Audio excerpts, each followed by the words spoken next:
Nathalie Lévy, le taux de chômage a donc nettement baissé au 4e trimestre 2019 en France. Il est passé de 8,5 à 8,1%. Il s'agit de son plus bas niveau depuis 2008. Nathalie, pour décortiquer ces résultats, vous recevez ce soir la ministre du Travail, Muriel Pénicaud. Bonsoir Muriel Pénicaud. Bonsoir. Merci beaucoup d'être avec nous ce soir dans ce studio. Ils sont bons ces chiffres. En France métropolitaine, on est même passé sous la barre psychologique des 8%. Vous ne boudez pas votre plaisir aujourd'hui. Je crois que c'est une bonne nouvelle pour les Français. Et moi, ça me frappe depuis ce matin, le nombre de personnes, notamment les moins de 40-45 ans, qui me disaient « mais nous, on croyait que le chômage de masse, c'était une fatalité pour toujours ». Et là, on est en train de se prouver collectivement que ça n'est pas une fatalité. Le chômage baisse fortement, la barre des 8% en métropole a été franchie. Et ça va continuer parce qu'il y a des tas de raisons structurelles à ça et les réformes ont des résultats. Mais je crois que l'élément le plus important, c'est de se dire il n'y a pas de fatalité, on va continuer. Et c'est l'intérêt des Français. Il y a 400 000 demandeurs d'emploi de moins. C'est autant de personnes, autant de familles dont la vie a changé. Et alors, il n'y a pas de fatalité. Vous allez continuer, évidemment, parce qu'il y a un objectif qu'a donné Emmanuel Macron. On va y venir dans un petit instant. Mais comment vous l'expliquez quand même, cette forte baisse aujourd'hui ? Je crois que les réformes ont des effets parce qu'elles collent de façon très pragmatique à la réalité du terrain. L'apprentissage. On n'a jamais embauché autant de CDI, c'est 4 200 000 en 2019, on n'a jamais embauché autant dans notre pays. On n'a jamais formé autant d'apprentis, c'est près d'1,5 million d'apprentis avec la réforme de l'apprentissage que j'ai eu l'honneur de porter. C'est la formation des demandeurs d'emploi. On a formé près d'1 million de demandeurs d'emploi, on va en faire encore plus l'année prochaine. Or, une entreprise sur deux cherche des compétences. Donc, quand on permet aux demandeurs d'emploi, y compris de chômeurs de longue durée, d'avoir les compétences dont ont besoin les entreprises, c'est à la fois très pragmatique et très puissant. Et puis on investit aussi pour aider les plus vulnérables, puisque plus le chômage baisse et plus ceux qui restent avec des difficultés, il faut plus les aider et on a des opérations marche-pied. En même temps, on a baissé les charges patronales et salariales avec Bruno Le Maire, et donc du coup on a un ensemble cohérent qui permet d'avoir un espoir tout à fait significatif que le chômage va continuer à baisser. Alors c'est ça. On a une croissance à 1,2, mais elle est plus riche en emplois, comme on dit, qu'autrefois, parce que de façon très pragmatique, on a répondu aux besoins du terrain. Moi, je me rappelle qu'on a fait la réforme du Code du travail, les entreprises ont dit on n'a plus peur d'embaucher. Maintenant, elles disent la clé c'est les compétences, on a investi sur les compétences, donc ça donne de l'espoir pour la suite. Alors l'espoir, parlons-en. L'objectif du président de la République, c'est de passer sous les 7%. Très clairement. Il l'a dit en début de mandat. Donc aujourd'hui, ça peut être à portée de main, ça vous semble accessible ? C'est jamais mécanique, c'est jamais fait d'avance. Donc il faut rester concentré, il faut continuer à engranger l'impact de ces réformes. Mais je crois que oui, c'est atteignable si on continue bien sur ces sujets-là, sur l'apprentissage, sur la formation professionnelle. Il y a déjà des effets, il y en aura plus demain, puisque ça a grandi. Il y a aussi la réforme de l'assurance chômage. Et il y a l'accompagnement des entreprises qui est fait sur le plan économique par la loi Pacte. Donc je crois qu'on en a encore sous le pied et qu'avec un taux de croissance qui est robuste, sans être très élevé, néanmoins, on arrive à faire baisser le chômage et on pourra encore continuer. Le plus important, c'est de le faire partout sur le territoire. Et d'ailleurs, on pourra noter aussi que déjà dans 24 départements, on est passé sous la barre des 7%. C'est significatif. C'est entre 5 et 7%. Entre 5 et 7%. Pour 24 départements, donc notre but, c'est tous les départements. Voilà.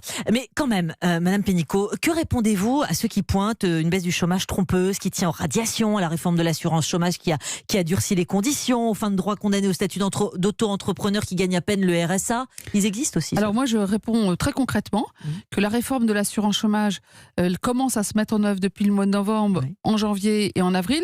Il y a encore très peu d'effets et ces effets seront positifs parce que notamment ça va permettre de lutter contre la précarité excessive. On ne veut pas simplement plus d'emplois, mais mieux d'emplois, c'est-à-dire plus de CDI, et ça permet d'être mieux payé, d'avoir des carrières plus meilleures. Donc ça, c'est un des sujets. La deuxième chose, c'est que les radiations n'ont pas augmenté, donc là, c'est un faux procès. C'est un faux procès, mais alors, alors le travail occasionnel, les saisonniers, le sous-emploi... Oui, justement, c'est un de mes combats. Qu'est-ce qu'on fait avec ça ? Justement, ce qu'on avait constaté, c'est que 9 embauches sur 10, c'était des emplois précaires.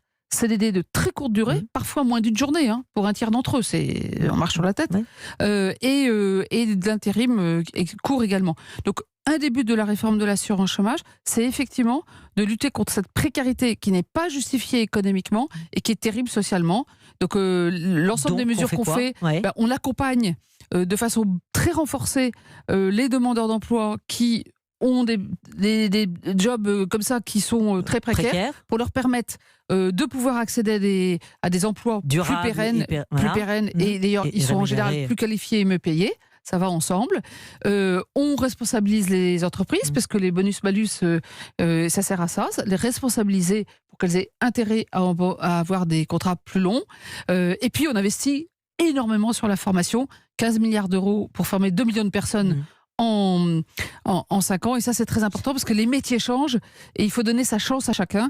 D'ailleurs, l'appli formation qu'on a lancée au mois de novembre démarre aussi très fort et elle fait partie de cette stratégie. Madame Pénicaud, j'aurais 2 questions annexes. La réforme des retraites, on ne peut pas ne pas en parler parce que la polémique, elle continue avec 2 élus La République En Marche, piliers de la Commission des Finances, qui ont listé 16 questions sans réponse, des questions à Édouard Philippe à plusieurs milliards d'euros. Comment c'est possible ce flou sur le financement à ce stade alors, de la réforme? Moi, j'étais auprès du Premier ministre tout à l'heure avec les partenaires sociaux. On a fait un point d'étape sur où on en est des concertations sur la pénibilité, sur l'emploi des seniors, la gestion des fins de carrière dans le secteur privé, dans le secteur public. Tout ça, c'est des sujets qui sont importants parce qu'il faut partie du sujet de à quel âge je pars et dans quelles conditions et qu'est-ce qui se passe si j'ai des métiers pénibles. Et ça a des incidences sur le financement. Donc, il est sain et normal que les députés disent on veut en savoir plus, mais en même temps les hypothèses, elles se précisent à fur et à mesure dans la conférence de financement. Quand est-ce qu'on a les réponses? Il y a des sujets qui ne relèvent pas du financement sur lesquels on peut aller avancer assez vite et le Premier ministre a annoncé des sujets qu'on prenait tout de suite. Les sujets qui ont un coût significatif, bien sûr, il faut l'intégrer dans le financement global pour que ça soit durable. Ça, c'est l'intérêt notamment des prochaines générations. Il faut faire un système qui est solide. Les polémiques, elles s'enchaînent. Pardonnez-moi, mais les polémiques, elles s'enchaînent. Même si là, aujourd'hui, il y a une vraie bonne nouvelle sur le chômage. Le congé après le décès d'un enfant, Édouard Philippe a volé à votre secours, celui des 37 députés qui avaient refusé cet allongement de 5 à 12 jours. Je voudrais juste maintenant que l'eau a coulé sous les ponts, en quelque sorte. Vous, Madame la Ministre, alors que la concertation est en cours, comment avez-vous vécu, vous, cette séquence, sans langue de bois? Sans langue de bois, c'était très violent parce que moi, mon engagement est social avant tout. Il est social et économique, et donc je me suis pas reconnue dans ce qu'on disait de moi et c'était violent. Mais ça, c'est pas le plus important.